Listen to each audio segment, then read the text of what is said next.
ஆண்டவரும் இரட்சகரும் ஆகிய இயேசு கிறிஸ்துவின் ஈடு இணையற்ற நாமத்தினாலே உங்கள் யாவருக்கும் எனது இனிய புத்தாண்டு நல்வாழ்த்துக்களை தெரிவித்துக் கொள்கிறேன். கர்த்தர் தாமே உங்கள் ஒவ்வொருவரையும் ஆசீர்வதிப்பாராக. ஒரு முக்கியமான ஒரு காரியத்தை நான் உங்களோடு கூட பகிர்ந்து கொள்ள விரும்புகிறேன். ஒரு நாள் நான் வேதத்தை வாசித்து கொண்டிருந்த பொழுது ஆவியானவர் என்னிடத்தில் சொன்னார், நீ ஜீவனுள்ளோருக்கெல்லாம் தாயாக மாறுவாய் என்று சொல்லி ஆவியானவர் என்னோடு கூட பேசினார். அதை கொஞ்ச நாள் நான் அப்படியே அலட்சியமாய் விட்டுவிட்டேன். திரும்பவும் நான் ஒரு நாள் வேதத்தை வாசித்து கொண்டிருந்த பொழுது திரும்பவும் இதே வசனத்தை குறித்து என்னோடு கூட பேசினார், நீ ஜீவனுள்ளோர்க்கெல்லாம் தாயாக மாறுவாய் என்றே. அந்த வேத வசனம் எங்கே இருக்குது என்று சொல்லி நான் தேடி பார்த்த பொழுது ஆதியாகமம் 3ஆம் அதிகாரம் 20வது வேத வசனத்திலே ஆதாம் ஏவாளுக்கு பேர் வைக்கிறாள், நீ ஜீவனுள்ளோர்க்கெல்லாம் தாயாக மாறுவாய் என்று சொல்லி ஆதாம் ஏவாளுக்கு பேர் வைக்கிறான். இதை குறித்து நான் ஆண்டவருடைய பாதத்திலே ஒரு நாள் காத்திருந்த பொழுது ஆவியானவர் இதை குறித்த விளக்கத்தை என்னோடு கூட பேச ஆரம்பித்தார். அதாவது ஆதியாகமம் 1:2 வாசிக்கிற பொழுது தேவன் மண்ணினாலே மனிதனாகிய ஆதாமை உண்டு பண்ணி ஆதாமுக்குள்ளே ஜீவ சுவாசத்தை ஊதினார். அவன் ஜீவ ஆத்துமாவானான் என்று சொல்லி வேதத்தில் நம்ம வாசிக்கிறோம். அவன் ஜீவ ஆத்துமாவாய் இருந்தபடினாலே அவனுக்குள் தேவ சாயல் இருந்தது, அன்பு இருந்தது, பரிசுத்தம் இருந்தது, ஆளுகை இருந்தது, பழுகி பெருகுகிறதான ஒரு பெரிய ஆசீர்வாதம் ஆதாமுக்குள் இருந்தது. 3ஆம் அதிகாரத்தில் வாசிக்கிற பொழுது சாத்தானாலே ஏவாள் வஞ்சிக்கப்பட்டு தேவன் வேண்டாம் என்று விலக்கின அந்த விருட்சத்தின் கனியை அவர்கள் எடுத்து புசித்தார்கள். அதாவது ஏவாள் புசித்தாள். புசித்ததுக்கு பின்பு அந்த கனியை கொண்டு போய் ஆதாமிட்ட கொடுத்தான். ஆதாமும் அந்த கனியை புசித்தார்கள். இவர்கள் இருவரும் புசித்தபடியினாலே அவர்கள் இருவரும் ஜீவனை இழந்தார்கள் என்று நாம் அறிவோம். ஜீவனை இழந்தார்கள் என்று சொல்வதை விட தேவனுடைய சாயலை அவர்கள் இழந்தார்கள். தேவ சாயலை அவர்கள் இழந்தபடினாலே பிசாசின் சாயல் அவர்களுக்குள்ள வந்தது. பழுகி பெருகுகிறதான ஆசீர்வாதத்தை இழந்தார்கள், அன்பை இழந்தார்கள், பரிசுத்தத்தை இழந்தார்கள், பூமியை ஆண்டு கொள்ளுகிறதான அந்த தன்மையை எல்லாவற்றையும் அவர்கள் இழந்தார்கள். ஆனால் தேவனுடைய பெரிய விருப்பமே இந்த பூமியை நாம் ஆண்டு கொள்ள வேண்டும், அல்லது இந்த பூமியிலே பழுகி பெருகி இந்த பூமியை ஆசீர்வாதத்தினாலே நிரப்ப வேண்டும் என்பதுதான் தேவனுடைய பெரிய திட்டம். ஆதலால் தான் தேவன் குமாரனாகிய இயேசு கிறிஸ்துவை இந்த பூமிக்கு அனுப்பினார்.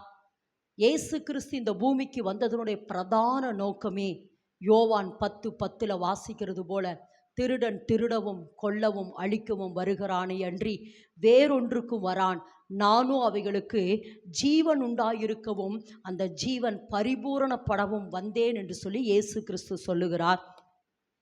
அந்த ஜீவனை கொடுக்கத்தான் இயேசு கிறிஸ்து இந்த பூமிக்கு வந்தார். அதாவது நம்ம இழந்து போன அந்த ஜீவனை கொடுக்கத்தான் இயேசு கிறிஸ்து இந்த பூமிக்கு வந்தார். அந்த ஜீவனைத்தான் நித்திய ஜீவன் என்று சொல்லி நாம் அழைக்கிறோம். இயேசு கிறிஸ்து இந்த பூமியிலே நமக்காக கொடுத்த அந்த ஜீவனுடைய பெயர்தான் நித்திய ஜீவன். இயேசு கிறிஸ்து சிலுவிலே தன்னையவே பலியாக ஒப்பு கொடுத்து நம்ம எல்லாருக்காகவும் ஜீவனாகிய நித்திய ஜீவனை கொடுக்கும்படியாகத்தான் இயேசு கிறிஸ்து இந்த பூமிக்கு வந்தார். இயேசு கிறிஸ்து கொடுத்த இந்த ஜீவனை, நித்திய ஜீவனை நம்ம ஜனங்களுக்குள்ள வைத்து அவர்களை ஜீவனுள்ளவர்களாக மாற்ற வேண்டும் என்பதுதான் தேவன் நமக்கு கொடுத்த பெரிய வேலை. அதாவது ஜீவனை இழந்து நிற்கிற ஜனங்களுக்கெல்லாம் ஜீவனை கொடுக்கிறது தான் நமக்கு கொடுத்த பெரிய வேலை. அந்த ஜீவனை எப்படி நம்ம கொடுக்க முடியும் என்று சொன்னால், அதாவது ஒவ்வொரு மனுஷரும் இயேசு கிறிஸ்துனுடைய இரத்தத்தையும் சரீரத்தையும் பானம் பண்ணுகிற பொழுது அவர்களுக்குள் ஜீவன் வருகிறது. ஆனால் அந்த ஜீவன் பரிபூரணப்படணும். ஆனால் இன்னைக்கு ஏசப்பா ரத்தத்தையும் சரீரத்தையும் பானம் பண்ணாத எத்தனையோ ஜனங்கள் இருக்கிறாங்க. அந்த ஜனங்களுக்காக நம்ம தரப்பில் நின்று ஜெபித்து அவர்களுக்குள்ள ஜீவனை வைத்து, அல்லது ஜீவனை கொடுத்த இயேசு கிறிஸ்துவின் நாமத்தினாலே அவர்களுக்காக தரப்பில் நின்று ஜெபித்து அவர்களை ஜீவனுள்ளவர்களாய் மாற்ற வேண்டும் என்பதுதான் கிறிஸ்துவர்களாகிய நம்ம எல்லாருக்கும் தேவன் கொடுத்திருக்கிற பிரதான வேலை. அது எப்படி செய்ய முடியும் என்றால், ஆதியாகமம் 1ஆம் அதிகாரத்தில் வாசிக்கிற பொழுது பூமியானது ஒழுங்கின்மையும் வெறுமையும் ஆழத்தின் மேல் இருள் இருந்தது. அதே போலதான் மனுஷனுடைய ஆத்துமாவும் நமக்குள்ள நிறைய ஒழுங்கின்மைகள் இருக்கிறது, இருள் இருக்கிறது, வெறுமை இருக்கிறது.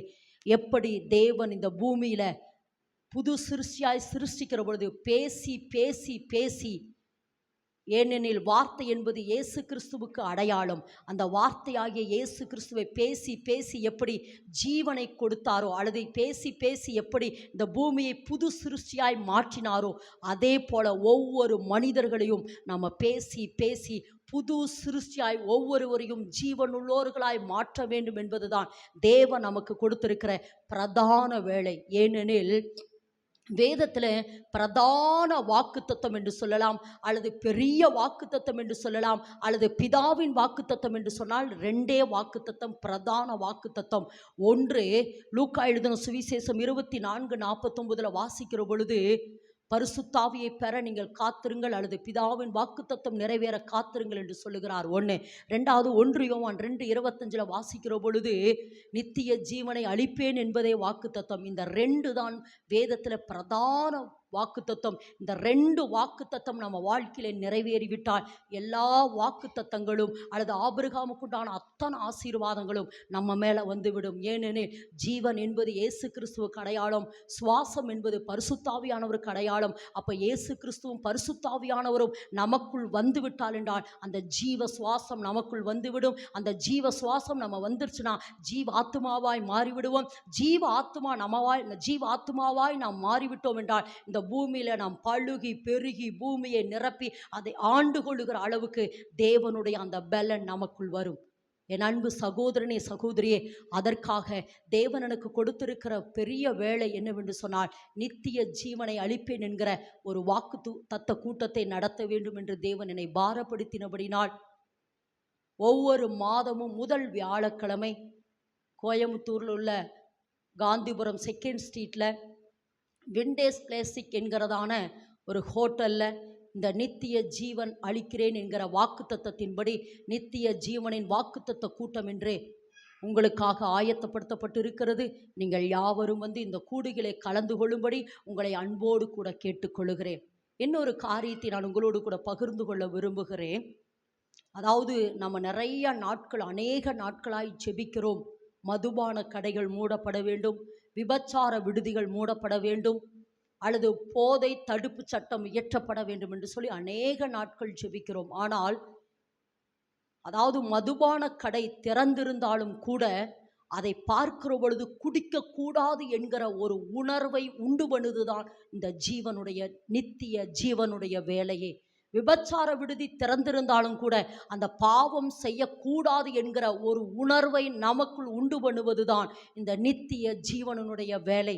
அப்போ ஒவ்வொரு மனுஷனும் மனம் திரும்ப வேண்டும் என்று ஜெபிக்கிறது ஒரு பக்கம் இருந்தாலும், நான் இவர்களுக்குள் நித்திய ஜீவனை பேசுகிறேன் என்று நாம் ஜெபிக்கிற பொழுது அந்த நித்திய ஜீவன் அவர்களுக்குள் உண்டாகிற பொழுது, அல்லது நித்திய ஜீவன் அவர்களுக்குள் வருகிற பொழுது, அவர்களுக்குள் தேவன் எல்லாவற்றையுமே மறுரூபத்தை கொடுத்து விடுவார். அந்த நித்திய ஜீவன் அவர்களுக்குள் வருகிற பொழுது, ஒன்று அவர்களுக்குள் தேவசாயல் வரும், அன்பு வரும், பரிசுத்தம் வரும். இந்த கொலை குற்றங்கள் எல்லாம் இல்லாமல் போகிற அளவுக்கு தேசம் பரிசுத்தமாகும். ஆதலால் யாவரும் இந்த கூடுகையிலே கலந்து கொள்ளும்படி உங்களை அன்போடு கூட கேட்டுக்கொள்கிறேன். வேல்ஸ் தேசத்தில் ஒரு எழுப்புதல் வந்தது என்று சொல்லுகிறோம். ஈவன் ராபர்ட்ஸை கொண்டு தேவன் ஒரு எழுப்புதலை கொடுத்தார்.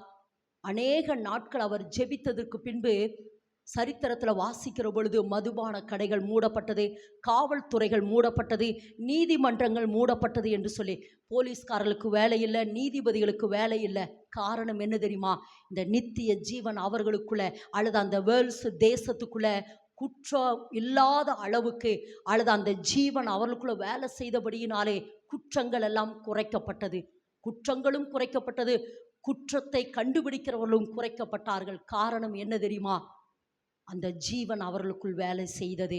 இதுதான் எழுப்புதல், இதுதான் எழுப்புதல். என் அன்பு சகோதரனே, சகோதரியே, ஆதலால் இந்த நித்திய ஜீவன் வாக்குத்தத்த கூட்டத்தை உங்களுக்காக ஆயத்தப்படுத்தி இருக்கிறோம்.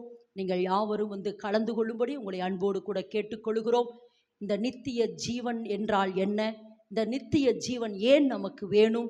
இந்த நித்திய ஜீவனினால் உண்டாகிற ஆசீர்வாதம் என்ன என்பதை ஆவியானவர் நம்மளோடு கூட வெளிப்படுத்த போகிறார். அந்த ஆசீர்வாதங்களை நாம் சுதந்தரித்துக் கொள்ள போகிறோம். நிச்சயமாலுமே இந்த ஜீவனில் உண்டாயிருக்கிற அந்த தேவ சாயல், அந்த ஆளுகை, பரிசுத்தம், ஆசீர்வாதம், ஐஸ்வர்யம் எல்லாம் இந்த ஜீவனிலே உண்டாயிருக்கிறது. அதை பெற்றுக்கொள்ளும்படியாய் உங்களை அன்போடு கூட அழைக்கிறேன். நீங்கள் யாவரும் கலந்து கொள்ளும்படி உங்களை அன்போடு கூட அழைக்கிறேன். கர்த்தர் தாமே உங்கள் ஒவ்வொருவரையும் ஆசீர்வதிப்பாராக. God bless you.